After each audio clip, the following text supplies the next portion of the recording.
Selamat berjumpa kembali di dalam layanan audio Sahabat Perjalanan. Hari ini adalah hari Jumat, 17 Juni 2022.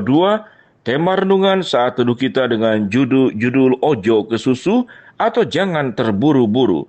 Firman Tuhan terambil dalam Amsal 14 ayat yang ke-29. Orang yang sabar besar pengertiannya, tetapi siapa yang cepat marah membesarkan kebodohan. Mari kita berdoa.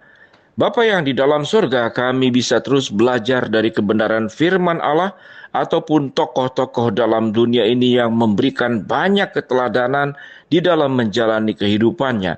Dalam nama Tuhan Yesus kami berdoa. Amin. Shalom sahabat seperjalanan yang dikasihi Tuhan. Ojo ke susu, jangan terburu-buru yang sedang menjadi trending topik di Twitter, khususnya dalam dunia politik yang diucapkan oleh Bapak Presiden kita Joko Widodo. Apa itu ojo ke susu? Tatkala para pendukungnya yang bernama Pro Jokowi, menginginkan akan segera dan bahkan harus dengan cepat menyampaikan siapa calon pengganti presiden yang berikutnya. Kemudian Bapak Presiden mengatakan ojo ke susu, jangan terburu-buru. Kalimat yang pendek, namun memiliki makna yang luar biasa. Ojo ke susu adalah bentuk sebuah hikmat, bentuk sebuah kesabaran yang benar. Sesuatu yang dilakukan dengan tanpa pertimbangan dan tidak tepat waktu dan terlalu cepat, maka akan menimbulkan sebuah masalah. Orang-orang yang tidak sabar itu biasanya diiringi dengan kemarahan. Dan kemarahan kemudian diiringi oleh tindakan-tindakan yang berakhir dengan kebodohan. Itu yang firman Tuhan katakan dalam Amsal 14 ayat yang ke-29. Orang yang sabar itu besar pengertiannya, tetapi siapa yang cepat marah atau yang tidak sabar akan membesarkan kebodohan. Ayat ini cukup menarik. Di belakang pengertian ada kata besar, di belakang kebodohan ada kata besar. Orang yang sabar besar pengertiannya, tetapi siapa yang cepat marah besar kebodohannya. Jadi artinya, kesabaran itu bukanlah sebuah tindakan atau sikap yang tidak tegas. Kesabaran pun bukan bentuk kelemahan, tapi kesabaran adalah bentuk sebuah kekuatan yang melakukan segala sesuatu dengan terukur, dipikirkan dengan matang, dilakukan dengan perhitungan. Kita sebagai anak-anak Tuhan tentu ditambahkan yang paling utama dengan menjalankan segala sesuatu sesuai dengan kehendaknya Tuhan, caranya Tuhan, dan waktunya Tuhan. Sahabat seperjalanan yang dikasihi Tuhan, orang yang tidak sabar dilanjutkan dengan cepat marah. Kalau ada orang yang punya karakter seperti demikian, kemarahan itu ditimbulkan oleh apa? Kemarahan itu ditimbulkan bisa karena diremehkan, bisa karena diperlakukan tidak adil, bisa karena disakiti, bisa karena terancam, bisa karena diserang lalu kita marah, bisa karena gagal mencapai tujuan, bisa karena frustasi dan tidak berdaya, atau bisa karena putus asa. Namun orang yang sabar adalah orang yang tidak sabar adalah orang yang ingin mencapai tujuan dengan cara cepat. Pada bagian ini. Lalu bagaimana orang yang sabar? Bagaimana orang itu bisa punya pengertian yang besar pengertiannya dan besar kesabarannya?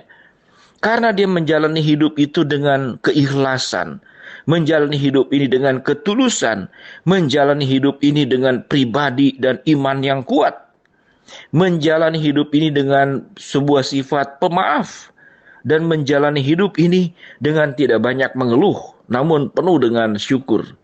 Sahabat perjalanan yang dikasihi Tuhan, itulah bagian-bagian yang kita perlu pelajari bersama dari kata-kata pemimpin kita, presiden kita, ojo ke susu.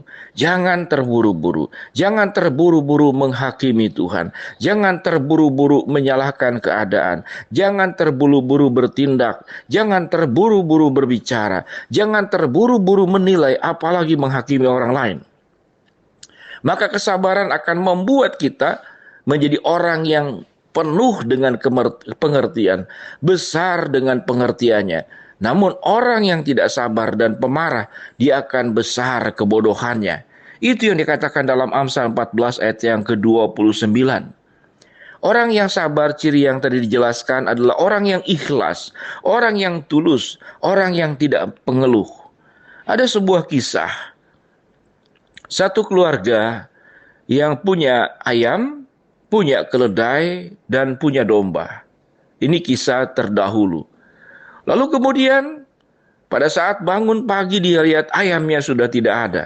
Selidik punya selidik ternyata dimakan dan dibawa oleh serigala. Pada waktu yang berikut kemudian dombanya pun dimakan oleh serigala. Di waktu yang berikut yang cuman dia punya keledai, keledainya pun mati dimakan serigala. Apa yang dilakukannya? Dia penuh dengan kesabaran. Orang yang sabar itu akan dengan hidup penuh dengan ketulusan dan keikhlasan dan meyakini bahwa setiap kejadian pasti ada kebaikan yang sedang disediakan oleh dirinya. Dia berpikir bahwa kalau ayamnya hilang, keledainya hilang, dombanya hilang, dia berpikir toh dulu pun aku tidak punya apa-apa.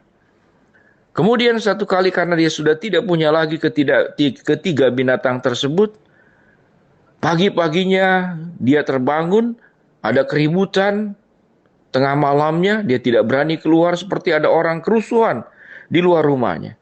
Selidik punya selidik, kemudian paginya dia keluar rumah, dia baru tahu bahwa ada banyak tetangga-tetangganya yang meninggal, terbunuh, ataupun yang kemudian terluka. Selidik punya selidik ternyata malam itu ada segerombolan perampok yang mengambil semua binatang-binatang peliharaan dari penduduk setempat yang melawan kemudian dibunuh dan yang kemudian yang melawan juga ada yang terluka. Namun binatang peliharaannya itu dibawa semua oleh segerombolan perampok dalam jumlah besar. Pada saat itulah dia baru bersyukur bahwa setiap keadaan yang tidak sesuai dengan harapannya membawa kebaikan. Dia sendiri tidak meninggal, tidak dirampok, karena memang sudah tidak ada lagi binatang peliharaan di dalam rumahnya, sehingga tidak didatangi oleh perampok.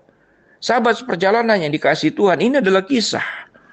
Ini adalah sebuah peristiwa yang menjadi pembelajaran biasanya diberikan kepada anak-anak. Namun juga hal ini adalah pembelajaran yang dikenakan kepada kita. Kalau ada hal-hal yang pada dasarnya terambil dalam kehidupan kita, kita meyakini pasti ada maksud dan tujuan Allah yang lebih indah, lebih mulia. Sekalipun pada awalnya kita tidak meyakini itu sebagai sebuah kebaikan dan kita anggap sebagai sebuah keburukan, kemalangan yang menimpa hidup kita. Mari, sahabat perjalanan ojo ke susu, jangan terburu-buru marah, jangan terburu-buru menilai, jangan terburu-buru menyalahkan Tuhan. Segala sesuatu yang terjadi yang kita tidak sukai, itu ada dalam rencana dan selalu akan membawa kebaikan buat orang-orang yang hidup penuh dengan kesabaran. Amsal 14 ayat 29, orang yang sabar besar pengertiannya, tetapi siapa yang cepat marah membesarkan kebodohan. Mari kita berdoa. Bapa dalam surga, terima kasih buat kebenaran firman Allah yang sudah kami baca. Terima kasih buat kisah yang mengingatkan kami bahwa segala sesuatu ada dan akan membawa kebaikan di dalam rencana Allah yang terbaik. Berikan kepada kami Tuhan sebuah hidup yang penuh dengan kesabaran, yang besar pengertiannya, dan hidup kami tidak terburu-buru dan ojo ke susu. Kami berdoa yang sakit Tuhan jamah sembuhkan, yang sedang menghadapi masalah Tuhan bukakan jalan, yang sedang memohon berharap sesuatu kepada Tuhan, Tuhan akan kabulkan sesuai dengan waktu dan rencana Tuhan. Dalam nama Tuhan Yesus kami berdoa. Amin. Shalom sahabat seperjalanan, ojo ke susu, jangan terburu-buru. Amin.